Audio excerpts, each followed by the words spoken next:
धर्म यात्रा चैनल में आप सबका स्वागत है। नमस्कार। 2023 कैसा रहेगा मिथुन राशि वालों के लिए, इस पर हम डिटेल में चर्चा करते हैं कि कैसा रहेगा। आप सब तक हम पहुंचाना चाहते हैं कि इस वीडियो के माध्यम से आप लोग जानें, समझें।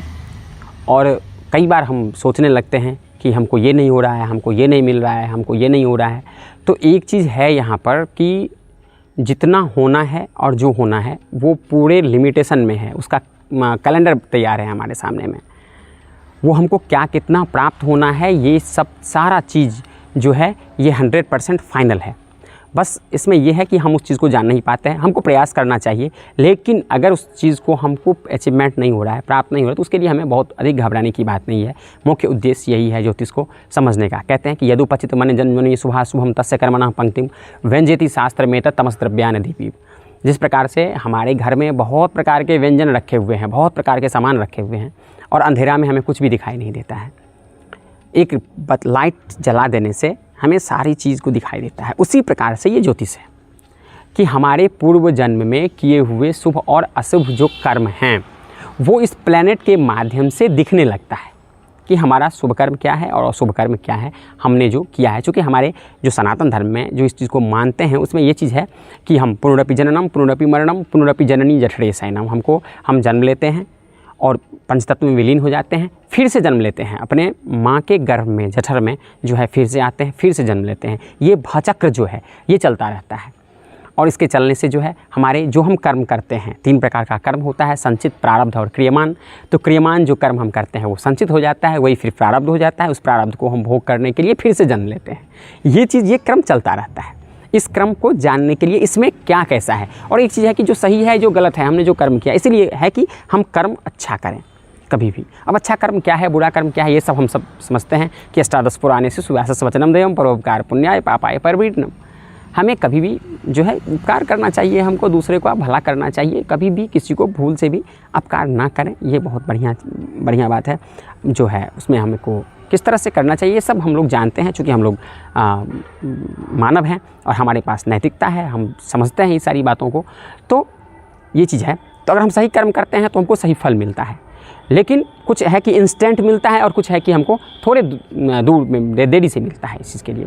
तो कर्म हमको करना चाहिए। कहते हैं कि कर्म प्रधान विश्व करी राखा।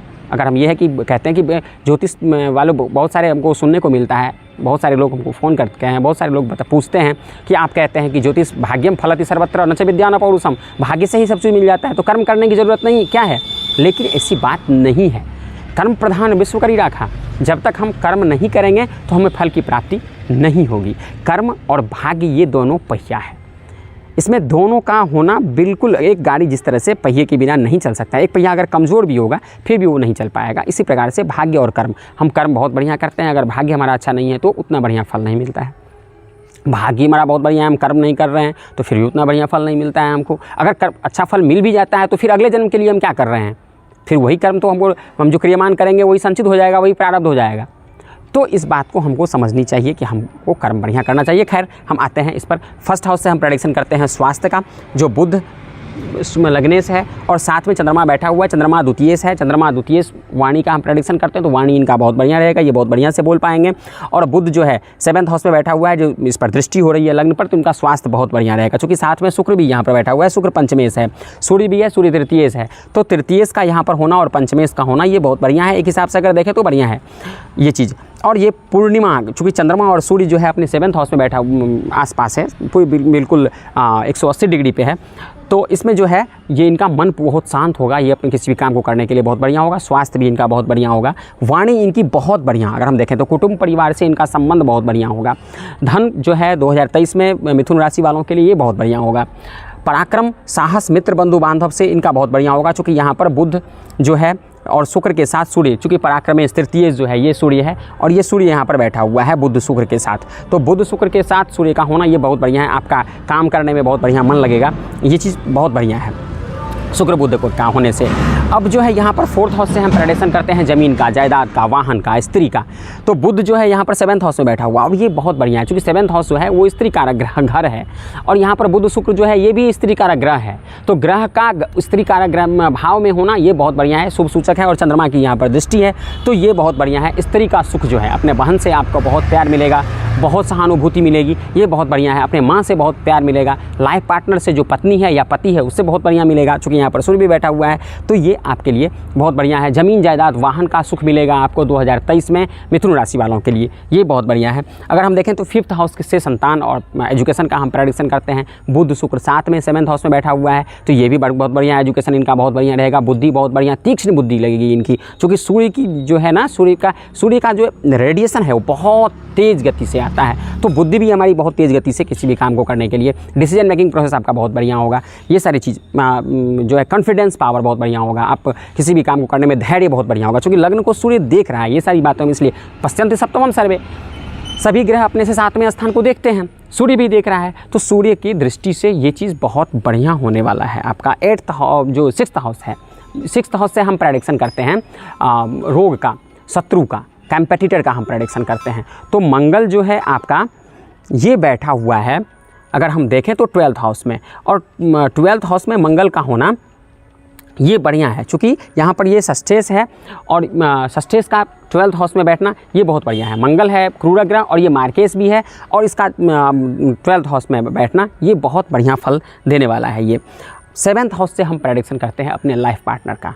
लाइफ पार्टनर से आपको बहुत ज़्यादा फ़ायदा होने वाला है, बहुत कम्युनिकेशन बहुत बढ़िया होने वाला है। दोनों में आपको जो है तालमेल की कोई कमी नहीं होगी। कभी कभार ईगो प्रॉब्लम हो सकता है, क्योंकि सूर्य भी यहाँ पर बैठा है, तो सूर्य को हम भूल नहीं सकते हैं, क्योंकि सूर्य तृतीय है, तो हो सकता है कभी कभार ईगो प्रॉब्लम हो, ईगो क्रश हो। तो इस चीज़ को हमको ध्यान में रखना चाहिए, हमें बहुत अधिक इस पर जो है मन नहीं लगाना चाहिए, ये चीज़ है। 8th हाउस से हम प्रेडिक्शन करते हैं आयु और लंबी यात्रा।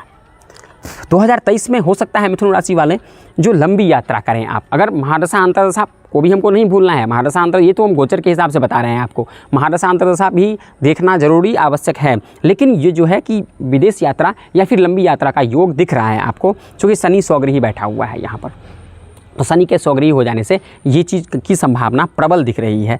भाग्य 9th हाउस, इससे हम प्रेडिक्शन करते हैं धर्म का, आस्था का, गुरु का, इसका हम प्रेडिक्शन करते हैं। ये यहाँ पर शनि स्वगृही बैठा हुआ है, और शनि जो है ये क्रूर ग्रह है, 8म स्थान में बैठा हुआ है, तो आयु भी अच्छा करेगा, लंबी यात्रा का भी योग बनाएगा, भाग्य भी आपका बढ़िया रहेगा, धर्म के क्षेत्र में रुचि होगी, अपने गुरु के प्रति श्रद्धा, भगवान के प्रति श्रद्धा, ये बहुत बढ़िया। उच्च शिक्षा में अगर कोई हैं जो PhD करना चाह रहे हैं, या फिर कोई फिलॉसफी में हैं, या फिर कोई जो रिसर्चर हैं, तो ये यहाँ पर जो है मिथुन राशि वाले अगर इस तरह का कोई कंडीशन बन रहा है, तो ये इनके लिए बहुत बढ़िया टाइम है, ये पॉजिटिव है।